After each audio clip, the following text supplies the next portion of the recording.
What if I told you that the story everyone repeats, you need millions to stop working, is mostly a sales pitch dressed as wisdom? What if I told you that, under certain realistic assumptions and with a few hard choices, $200,000 can buy you something far more valuable than another gadget? The option to make work optional. I'm going to be blunt. I've watched incentives shape decisions for decades. Financial advisors, pension salesmen, the luxury industry, the tax shelters, and the prestige economy. Most of them earn more if you keep working longer and spending more. That creates a narrative. It's useful to them. It isn't necessarily useful to you. Before I go any further, when I say $200,000 in this video, I mean $200,000 US dollars. That's our working assumption. I'll also state the assumptions I use for the math as we go. Nothing I say is a promise. Think in probabilities, trade-offs, and choices. You won't get a guarantee here. You'll get a plan and a set of tests. Now, write down your true monthly living cost, not your mortgage payment or your salary. Your actual spending, the groceries, transit, rent, insurance, entertainment, subscriptions, medical, everything. Pause for a moment and put a number on paper. That number is the real decision variable. Why the million story persists. People say you need millions for 3 reasons. Simple math pushed without context, a finance industry that benefits from larger balances, and social signaling. Status is expensive, and it has a strong gravitational pull. Math without context becomes fear. You need a 4% withdrawal rate on $2 million to make $80,000 a year. That's true as a bare arithmetic statement if you insist on living on $80,000. But the unstated assumption is your life remains exactly the same as today. Same home, same commute, same spending patterns. If you're willing to change the denominator, your monthly spending, everything shifts. Industries monetize inertia. Retirement planners, investment platforms, real estate brokers, luxury advertisers. These systems benefit from you deferring the decision to buy freedom. They have incentives to keep you contributing to the machine. That's not a moral indictment. It's an observation. Recognize the incentives and then ask, are their goals aligned with mine? The hidden costs of working. Working costs more than you think, not just in hours, but in lifestyle pressure. There are direct and indirect costs. Commute. Time is money and convenience costs. A long commute pushes you to value convenience food, more expensive child care solutions, and faster, usually pricier, services. Clothing and maintenance. Some jobs require a wardrobe, dry cleaning, grooming, ongoing costs that compound. Convenience spending, ordering in after a long day, paying for quick services, subscriptions you wouldn't need with a different life. Housing creep. Higher income often leads to bigger mortgage and neighborhood choices that are expensive to maintain. Social expectations. Work circles often create spending norms around dinners, gifts, vacations. Time premium. Simply being time poor makes you pay others to do cheaper tasks for you, and that erodes savings. These aren't small. If you remove the job, many of these items shrink or disappear. A realistic estimate, your cash outflow often falls by 30–50% when you stop working and restructure life intentionally. The range depends on your current lifestyle. A high commute, 2-job household might see reductions toward the high end. A remote worker who already minimizes expenses might see less change. Be clear, 30–50% is an estimate. It's not guaranteed, but the mechanism is real. Less commuting, Fewer formal clothes, more home-cooked meals, fewer office-friendly conveniences, simplified social calendars. The arithmetic and the multiplier that matters. Here's the practical math, again, with assumptions stated. Assumptions first. Currency, U.S. dollars. Investment approach. A conservative, diversified portfolio aimed at producing modest, sustainable real returns rather than maximal short-term yield. Conservative real return assumption, 3% per year above inflation. This is intentionally cautious. It's not a promise of future returns. It's a planning number. If you want to use a different figure, 4% or 2%, adjust the math accordingly. Withdrawal philosophy. Think of the capital as a safety buffer and partial income source. Plan for consumption that is a function of both investment withdrawal and any supplemental income. Basic outcomes. $200,000 at a 3% real return produces about $6,000 per year. That's $500 per month. If you assume a 4% withdrawal, higher risk, $200,000 yields $8,000 per year, about $600 per month. At 5%, riskier, $200,000 yields $10,000 per year, about $830 per month. Those raw dollars sound small because they are in isolation. The strategy isn't live entirely off $200K with no other change. The strategy is use $200K as the foundation, dramatically lower your expense base, use geographic arbitrage where appropriate, and supplement with small part-time income or occasional consulting. Those combined moves can make work optional. A few concrete scenarios with city examples and explicit assumptions. I'll run 3 scenarios. Each assumes $200,000 in USD invested conservatively, and each shows how changing location and spending alters results. I'll label monthly budgets as plausible ranges.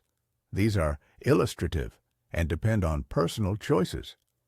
Assumption for living cost comparisons. Mid-2025 pricing for neighborhoods typically chosen by expatriates. Prices fluctuate. Treat these as directional examples. Scenario A. Chiang Mai, Thailand. Low cost. Good expat infrastructure. Typical monthly budget. Comfortable, modest apartment, local eating, decent health insurance. $800 to $200. $200,000 at 3% or $500 a month from investments. Gap to cover, $300, $700 a month. How to close the gap. A small remote freelance gig, teaching part-time, or occasional consulting can easily produce $300, $1,000 a month in many cases. Combine with a modest drawdown from the principal in lean months, and you've achieved optionality. Scenario B. Lisbon, Portugal, mid-cost, EU benefits, higher standards, typical monthly budget, 1 bedroom, utilities, health insurance, food.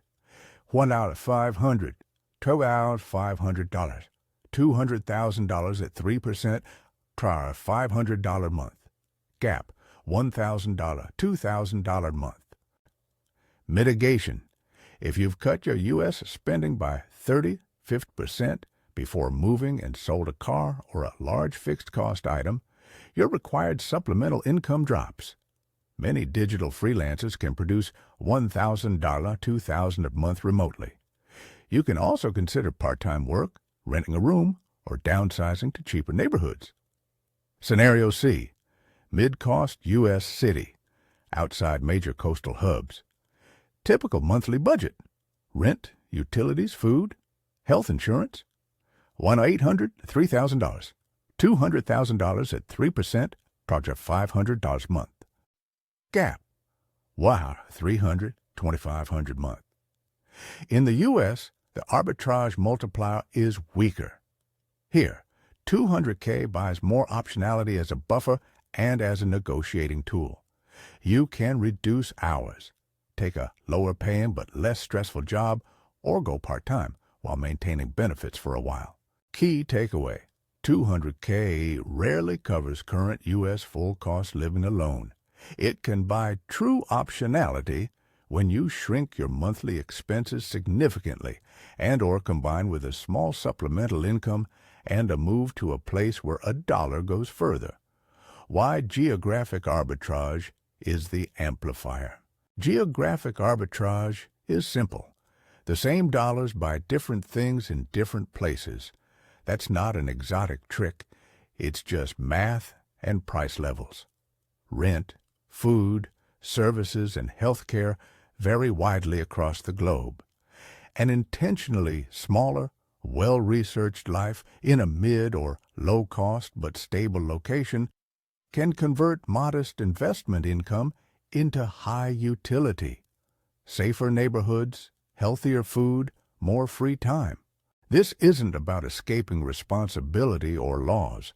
It's about choosing where your dollars give you the most options. It is also about cultural fit. Lisbon might be wonderful for one person and lonely for another. Chiang Mai might be a bargain, but if you need specialized medical care often, that matters. The point: geography multiplies the purchasing power of a nest egg. Use that multiplier deliberately.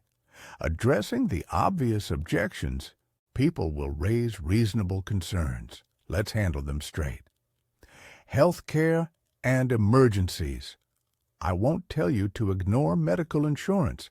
Many low-cost countries have excellent private health care that's dramatically cheaper than the U.S. For chronic conditions or complex care, keep a plan for access to specialists.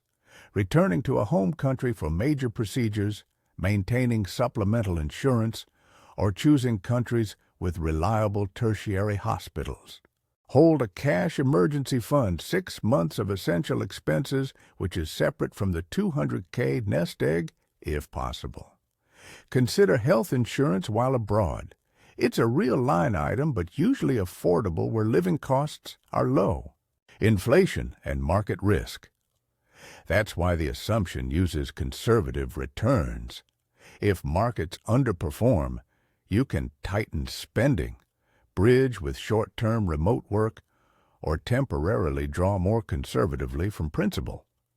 Don't pretend this is a guaranteed forever plan. Design for flexibility. If you're uncomfortable, increase the assumed return required, i.e., aim for a bigger number than 200K, or add reliable credit lines, part-time work plans, or family support contingencies. Family obligations and ties. Moving changes networks. If you have dependents, elderly parents, or children entering the school system, think carefully. Relocation is a choice with trade-offs. You can also choose semi-retirement, where you live near family but work fewer hours. The model isn't binary. Optionality can be achieved close to home, or by splitting time between countries, or by becoming an international commuter for part of the year. Loneliness and identity. Work gives social structure. Many people discover the psychological challenge of not working before the logistical difficulties. Build social scaffolding first. Clubs, volunteer projects, language classes, or local expat groups. Test the psychology during a trial month before burning the bridges of your current life. One reason I advocate a trial residency is exactly this: to see whether your inner life fits the mechanics you plan. What about taxes and legal issues? Don't rely on internet threads for legal advice. Consult a qualified tax or immigration professional before making decisions. I'm not giving legal instructions. I'm sketching a strategy, a 4-step plan you can start today. If this strikes a nerve, here's a practical plan.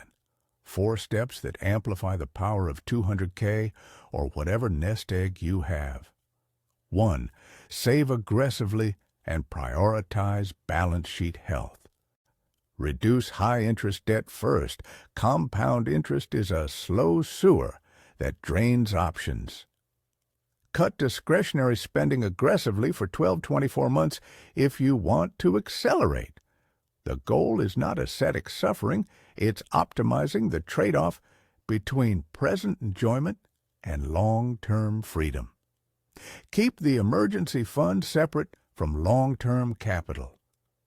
2. Avoid new debt and unnecessary fixed costs. Don't buy an expensive car you don't need. Debt locks you into work. Avoid long-term contractual obligations that are hard to escape. Flexibility is the asset you're buying. 3. Invest conservatively and consistently. Use low-cost diversified funds. Be wary of seeking high current yield at extreme risk. Rebalance occasionally. Don't chase short-term trends. If you're uncomfortable with managing investments, get simple, reasonable help. Hire a fiduciary, not a salesperson. 4. Test first. A 1-month residency experiment. Live like a resident in your target city for 30 days. Rent a modest apartment, cook, use public transport, enroll in a language class or community meetup, get local insurance quotes, and see how you feel. During that month, track actual spending carefully. Compare your experience to your assumptions. If it works, extend the test. If it doesn't, reassess with the data. That 1-month experiment is the cheapest, fastest test you can run. It's action over endless planning. It reveals surprises, both pleasant and unpleasant, faster than any spreadsheet. 3 short vignettes to make this concrete. Vignette 1. The teacher who chose a different currency of life. A school teacher in her early 40s had modest savings, less than $200K, and a comfortable life in a small U.S. town. She loved teaching, but hated the long commute and the pressure to take extra jobs. By cutting discretionary spending, selling an unused car, and teaching summer classes online, she accelerated savings to her $200K target in a few years. She then moved to a coastal city in Portugal. Her cost of living dropped, her days lengthened, and she did substitute teaching part-time when she wanted social connection and a little extra cash. She didn't retire in the old sense. She bought optionality, the freedom to say yes or no to work. Vignette 2. The executive trapped by prestige. A senior executive had significant nominal income, but equally significant fixed costs. Large home, expensive neighborhood, country club membership, and status-driven spending. When layoffs loomed, he realized the lifestyle required the income more than he liked to admit. He delayed an escape until the cost of living and time lost compounded to a decade. The lesson? Wealth illusions can be worse than poverty if they rob you of time. Optionality is easier to buy the earlier you act. Vignette 3. The couple who tested before they leapt. A couple with 2 kids thought they might move abroad to gain time. They took a 3-month sabbatical in Mexico City, rented an apartment, enrolled their kids in a local international school temporarily, and tested their tolerance for distance from family.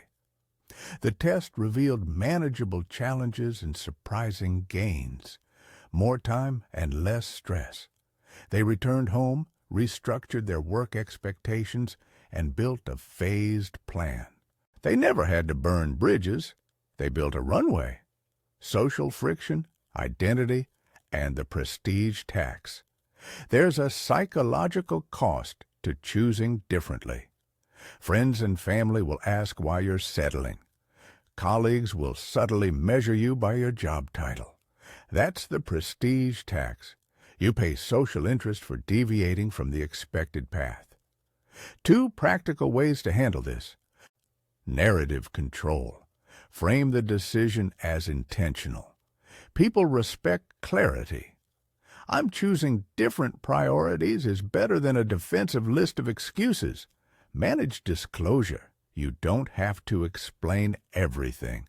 You can say, I'm experimenting with a different lifestyle, and let your life speak for the results. The moral case. Time over stuff. Make no mistake, this is also an ethical argument.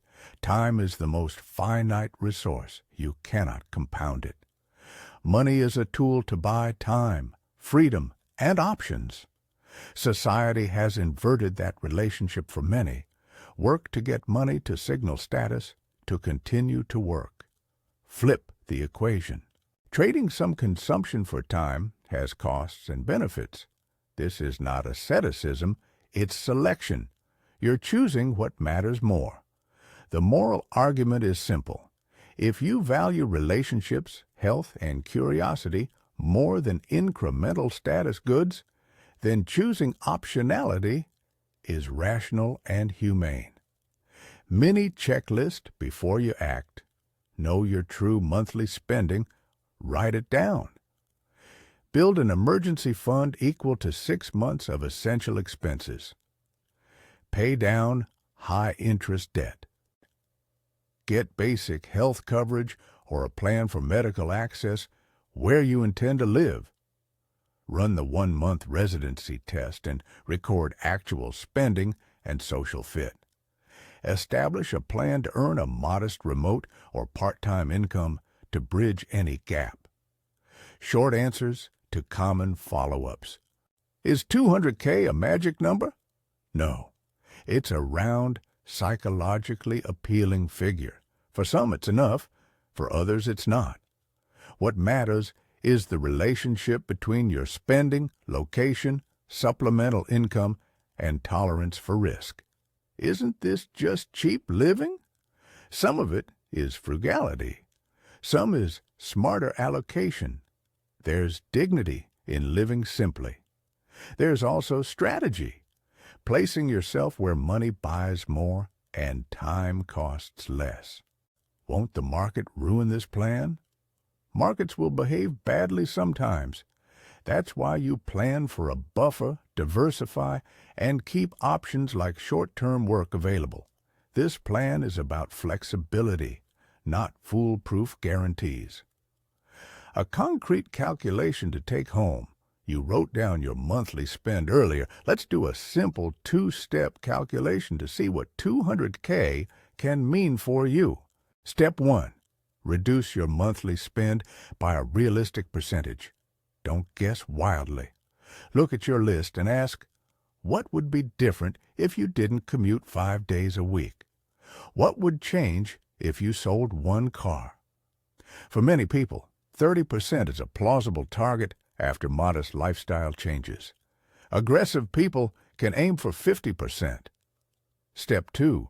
Compare the reduced monthly spend to the safe conservative income from $200K plus potential part-time income.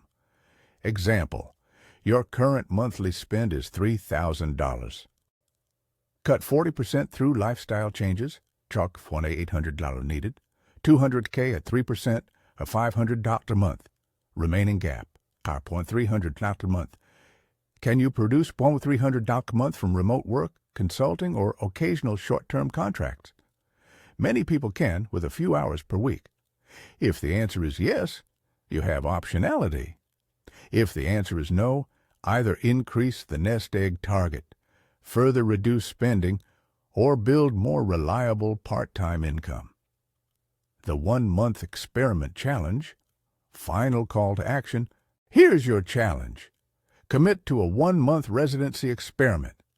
Pick a city on your short list: Lisbon, Chiang Mai, Mexico City, Medellin, or a town closer to home that's cheaper. Book a month-long rental in a neighborhood you could see yourself living in. Live like a resident. Cook. Use local transport. Get a local SIM card. Enroll in a community activity. And track every dollar. After 30 days, answer 3 questions honestly. Did I feel safer, happier, or freer? Was my money sufficient for the lifestyle I want? Could I see myself doing this for a year, or would I prefer a hybrid model? If you do the experiment and share the outcome, good or bad, you'll learn more than you would from another spreadsheet. Action beats perfection. Closing thought.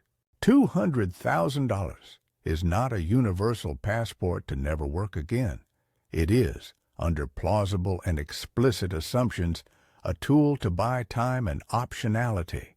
If you pair it with deliberate spending changes, geographic arbitrage, conservative investing, and a willingness to earn a little remotely when needed. The contrarian truth is simple. Clarity is more powerful than chasing a larger number without a plan. So, ask yourself, which would you rather have? A larger balance in a life you tolerate, or a smaller balance that buys you days that feel like your own? Time can't be banked. You can, however, design a life so that your bank balance becomes a servant, not a jailer. If that idea bothers your friends, tell them you're trading applause for mornings that matter. Now go do the math. Write your reduced monthly cost. Compare it to the conservative income from $200K and plan the 1-month experiment. Then come back with what you learned. Choose clarity over millions as an excuse, and buy the one commodity that never gets cheaper: your own time.